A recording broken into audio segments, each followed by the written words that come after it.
Welcome to Momentum Investing, property investing made easy. One of the world's top podcasts on property investing, bringing you the top experts in the field so you can learn firsthand what it takes to create passive income and take control over your financial future. Welcome to the Momentum Investing Podcast. We have a very exciting show here for you today, so I'm very excited that you're joining us. Thank you so much for being here, and thank you for being a listener of the podcast. This is episode 51, so we've been doing this for a while now. We've had some amazing guests on the show. It's been fantastic, and thank you so much for all the great reviews that we've received. It really helps us in growing the show, showing more people that this whole property journey is possible. So thank you so much for joining us here today again. If you haven't left us a review, please do. A 5-star review means the world for us, and I really, really appreciate you taking that time. Also, if you have friends you think should be listening, please recommend the podcast or share it on social media as a part of your social media learning strategy, right? You post and show people that you're consistently learning. Everything helps us grow the show, and that helps us reach even more exciting guests. So it's very, very exciting. Now, today's episode, I had the honor of interviewing Cyril Berdugo. So Cyril is an American property tech investor. So he's built a property tech company where he can now help individuals who cannot afford a home to buy a home. It's an amazing concept, and they've combined the use of a property fund with the use of the proptech. So what they've done is they've created an app that will help you with your finances, get it in order, and start you on the path to saving for your deposit. If you follow the steps for the app, they will actually then go out and buy the property on your behalf. You will then be able to rent it for a year and then put that deposit down that you've saved for through the app. And all this at market rate prices. They just take a small, tiny premium, and the process works perfectly. They've done this for thousands of people, and it's just really, really exciting to get into the details here with Cyril. We talk about the risks, we talk about the setup, we talk about how we can do it ourselves as property investors. So you're gonna love this episode, and it's really fun because what they've done is sadly, so far this is only available in the US. I'm gonna try to get them to come over to Europe as well. But the app they've created is actually an interactive version of a course that we've created. If you would like to join, it's called the Weekend Finance Challenge. You can find it at weekendfinancechallenge.com. It's one word, Weekend Finance Challenge, all in one word.com.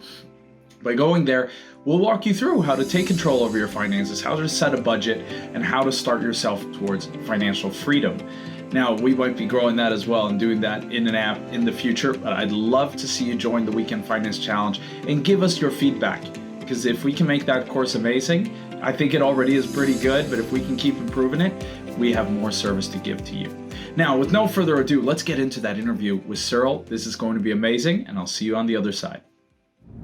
Welcome to the Momentum Investing Podcast. I am super excited to be here with Cyril from Landis. Welcome to the show. Thank you so much. Really appreciate it. Thanks for having me on. Yeah, we're really excited to hear more about what you're doing, because I know a lot of our listeners would like to do what you're doing. So before we get into the details, can you give us a brief background about what's Landis, what do you do, and kind of how did you get where you are today? Yeah, so before I talk about Landis, I actually need to explain why we started Landis and my journey to building Landis with my co-founder, Tom. So I come from a very traditional background, real estate investment banking, real estate investments at a private equity fund. And I reached a point when I was in real estate investments working for others where I thought, okay, my job can be a bit automated by technology. Right. And also, I don't understand why I'm not making all the decisions myself. There are people above me who are making more decisions than me, and I didn't like that. And so I realized, okay, well, I'm going to go and get a master's degree and try and figure out whether I want to build a real estate technology company or a real estate investment fund. But I need to be at the top. I need to be the person who actually makes a lot of decisions. So I actually applied to a few business schools. I was lucky enough to get into Stanford Business School. Wow. And in my 2 years there, I did two things. One is I created 3 different real estate technology companies with different people. And I built a real estate investment fund, investing in different types of properties, raising money from friends and family.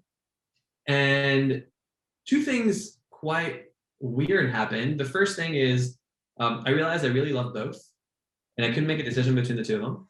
And the second thing is I met my co-founder, Tom, who's the sharpest mind you'll ever meet. And so he and I graduated together and decided to build a real estate technology company, but specifically with social good in mind.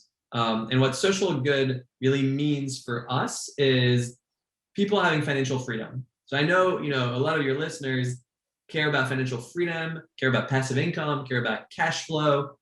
What we want to do is empower low to moderate income people to reach homeownership, because homeownership is actually the #1 builder of wealth around the world. And so we did this whole research and we thought about, okay, how are we going to do this? And we realized that renters could not transition to homeownership because of 2 main problems, specifically in America. One problem is down payments, which is a global problem. You never have enough money to actually put the equity down. Yeah. And the second problem is credit history, credit score, which is not in every country, but in America, it's a big problem. Yeah. And so we realized that we could build 2 things at the company. One is a technology arm, and the second is actually an investment arm to empower people to turn into homeowners.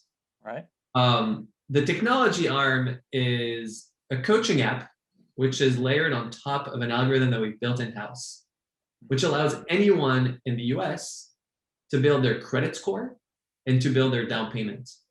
And so we can tell people, if you repay your credit card $42, your credit score will go up 19 points, and you're now 3 months closer to being able to buy a house for the first time in your life, which means that you're 3 months closer to financial stability and financial freedom. That's awesome. And all this is automated. It does an analysis of their credit and then helps them make the right decisions. That's exactly right. And it's a bit like Google Maps. It gives you the fastest way to get to homeownership based on your status. Oh, that's awesome. That is so cool. So does it also go through their personal finance, like their everyday expenses, that it analyze that side of it as well? Yeah. So we have this tool that allows us to go into their financials. So you can pull their bank statements into the tool. Correct. Right. And we get to determine how much they've spent in each bucket. And that's really important to building down payments. Let me give you an example. If in January someone spends $500 on food, but in February they spend $650 on food, we tell them that if they had gone back to that $500, they would have saved $150. Right. And if you accumulate $150 over a 12-month period, you can accumulate $1,800 in savings. And $1,800 in savings for a down payment allows you to purchase a property that is more expensive by a factor of, maybe $100,000. Yeah. Because you did not spend that much on food, right? And we do that for every category. And we give very tailored advice to everyone based on that. So that's the coaching app. And again, all of this is automated through the app based on their statements, based on their credit, and it basically creates a roadmap to buying their first home. Correct. That's awesome. That is really, really cool.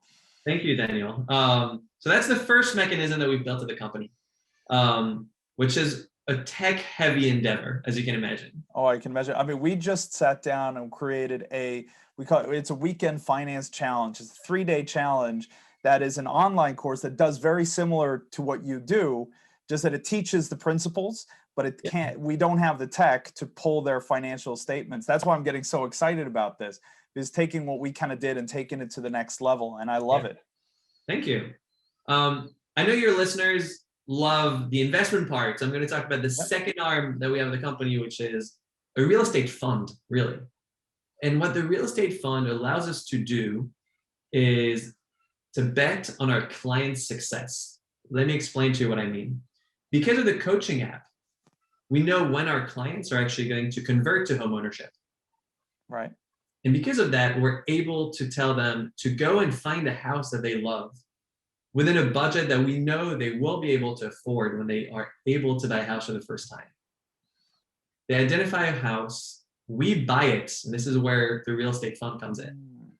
They move into the house as a tenant, but not a regular tenant.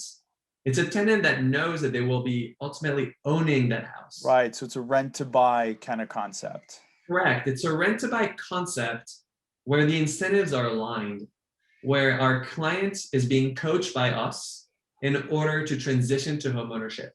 Right. And That's they've just chosen the property that you've then bought for them. Correct. Correct. Oh, that's awesome. That is really, really smart. And Correct. so can I ask, how do the finances work there for you? Are you buying kind of rundown properties and doing them up, or are you buying them and selling them at a bit of a premium because of the support you're giving them? How do you make the deal stack? To answer the first part of your question, to anyone who's been in the construction business, they know it's a nightmare. Definitely. We don't do renovations. We don't do rehabs. All the properties that we buy are move-in ready. Right. And they're in good condition. Right.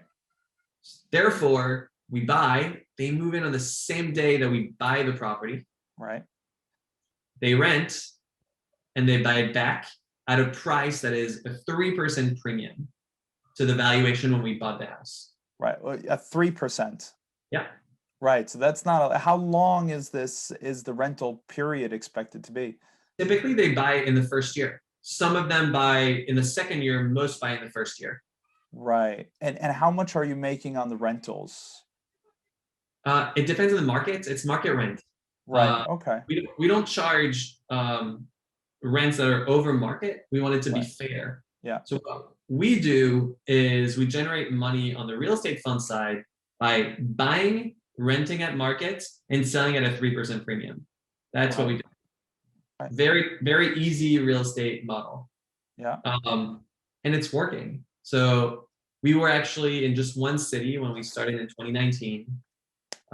We're now in April of 2021 for all the listeners, and we're now in 25 cities in the US across 11 states. And it's working. There's a lot of demand because they know that if they listen to our coaching, identify a house, and work with us, our landlord-tenant relationship is quite strange in the way that we're working with them to buy the house that we own. So it's been a really wonderful endeavor. Oh, I can imagine. I mean, must be a dream come true for so many people to be introduced. And I love the fact that you've found, I mean, obviously the profit per property isn't very much, but I'm guessing the profit really comes out of the fact that you can work in volumes and with a very high degree of security because you kind of own the whole process.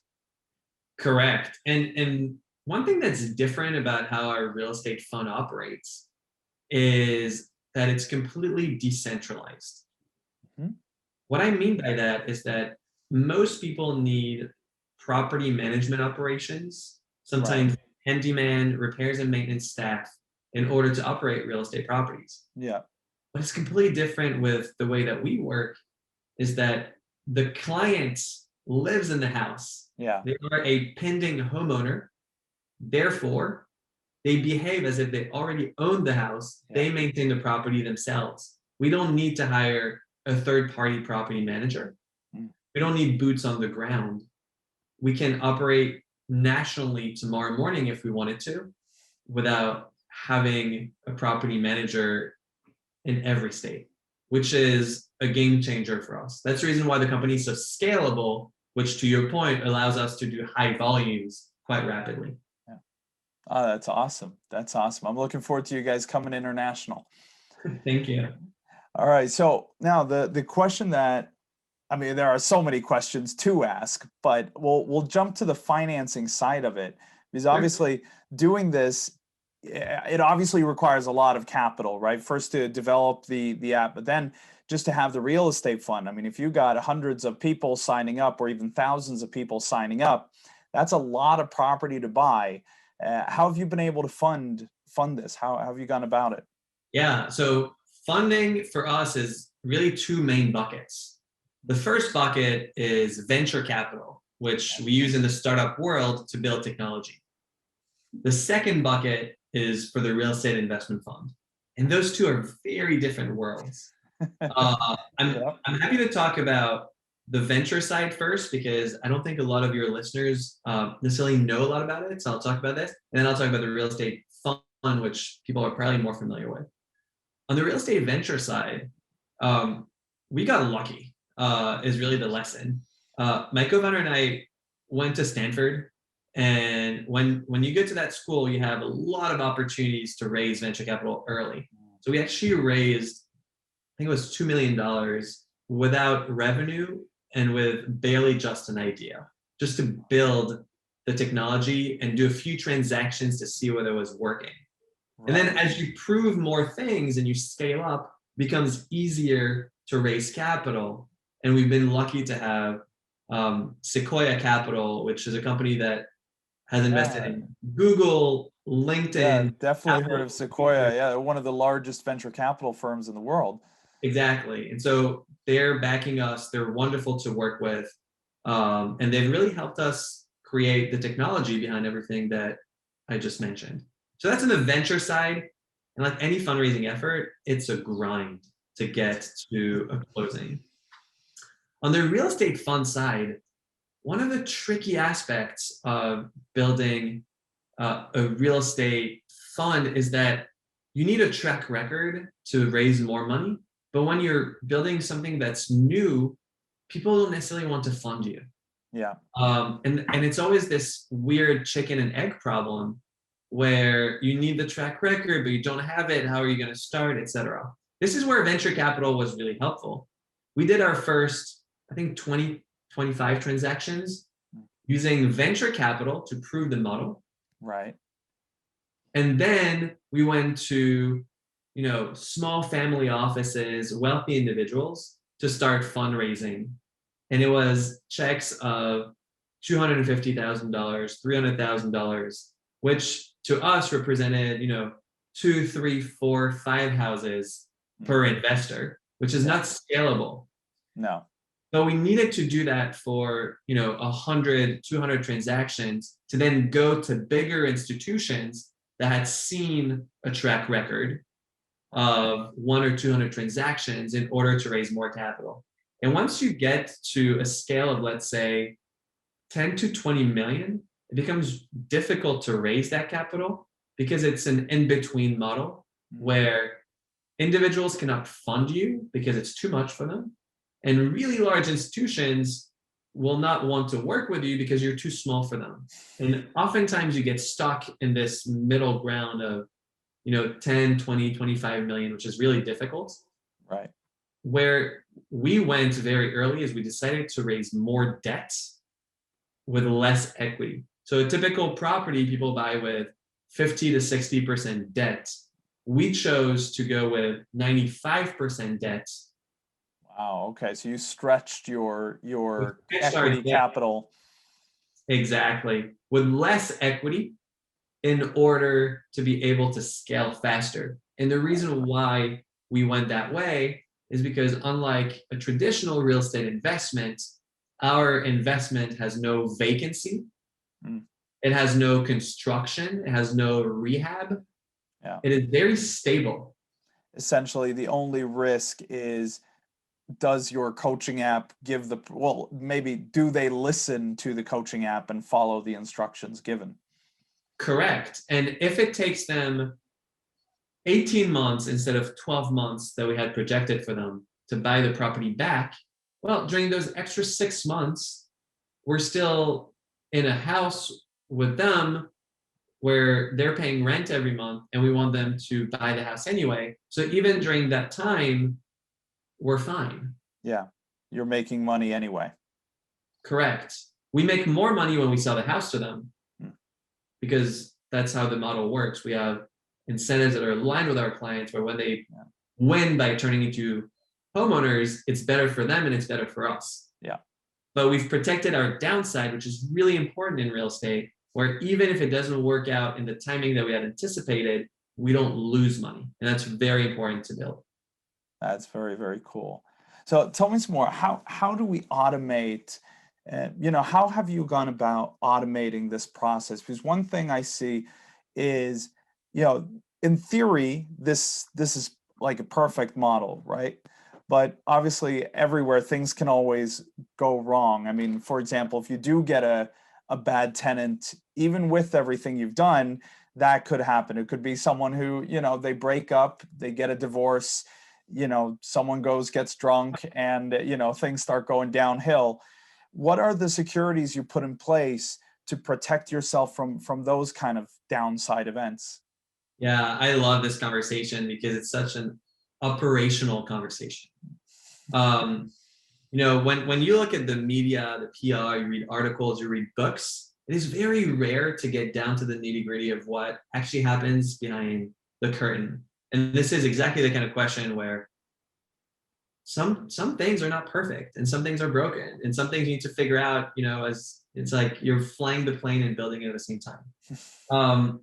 I love the Uber example, and then I'll go back to Landis. You know, Uber realized that a lot of people were forgetting their wallet and their sunglasses, you know, in the back of a car. And they used to not have the report lost item function on their app. And it took thousands and thousands of people leaving a ticket that went nowhere before they actually built that function. Yeah. It's the same thing for every company. For us, it took, you know, 5, 10, 15 clients that had the same problem, that had the same case scenario for us to build a process around a fallback option when things didn't go according to plan. It's the same thing. And at the beginning, you must use compassion and kindness and take a loss in order to learn. That's the cost of learning in order to build a process. You mentioned, what if people get a divorce and need to move out? What if people have a car accident and need to pay for a crazy expense? What if, right? Like all those what if scenarios are things you cannot predict. You don't have a crystal ball, but you build processes around them. What we do is quite simple. When we buy the house at $100, you can buy it back at 103 at any point in time. When you leave the program for any reason, we need to sell the house because we don't care about holding a house unless the client is turning into a homeowner. Therefore, we need to pay for a real estate agent to sell the house. Right. The client is responsible for paying the real estate agents. Right. That's a listing fee that we use. It's standardized across every scenario, and it's a fallback option that everyone knows about, and it's fair. Yeah. It's fair. Right. So, for example, but say the scenario then, say you bought it at 100, something's happened in the market, COVID hit, and say that the market has gone down in this area, and now it's worth 90. And what happens then with this homeowner?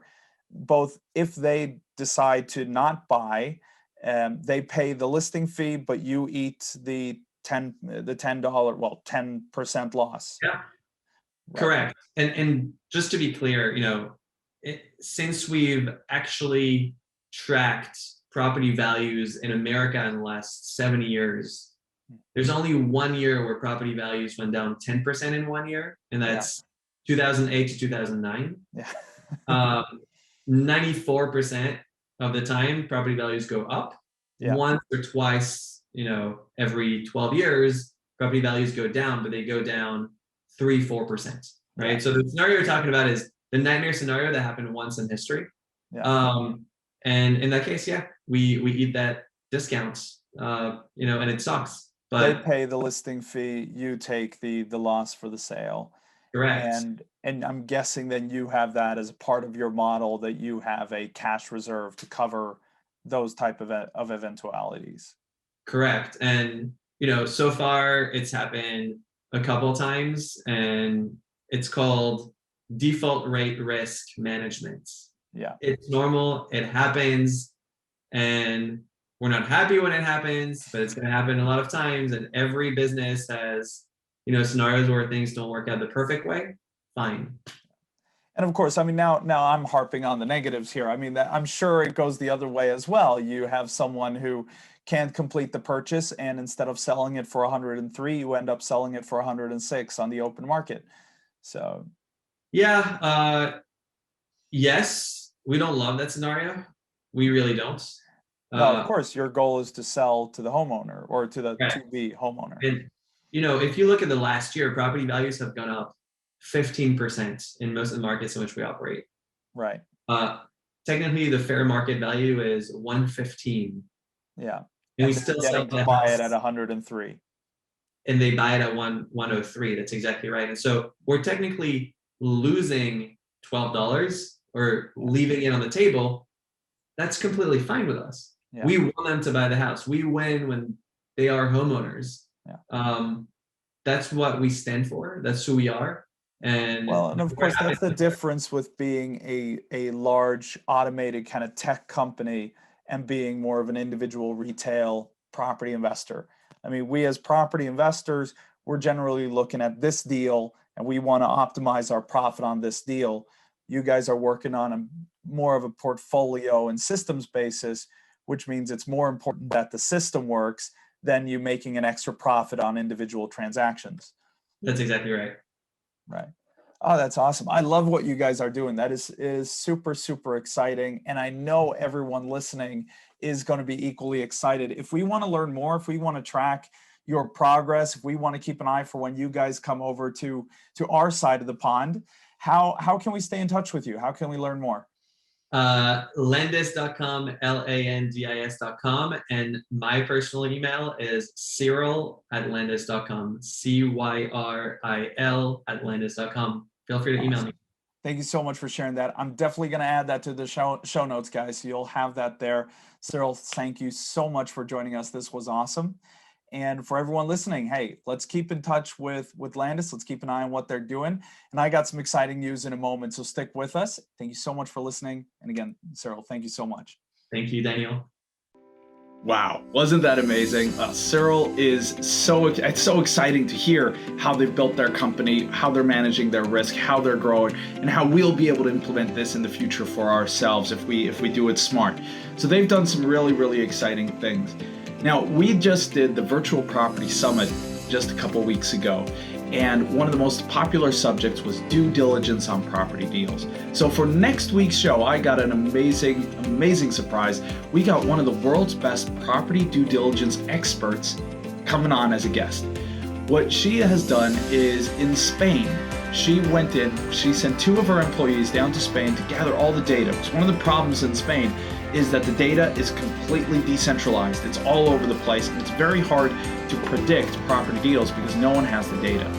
Well, she spent about 2 months with her team to put together this data, and then the 5 largest local banks in the south of Spain went out on national TV, on local TV, I should say, and said that this was the best property data in the entire south of Spain.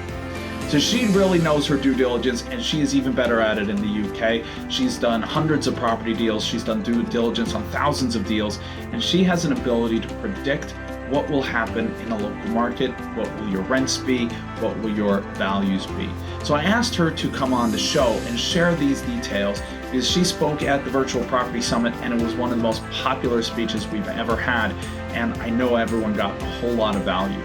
So I asked her to join us on the show. And if you haven't figured it out yet, she also happens to be my wife.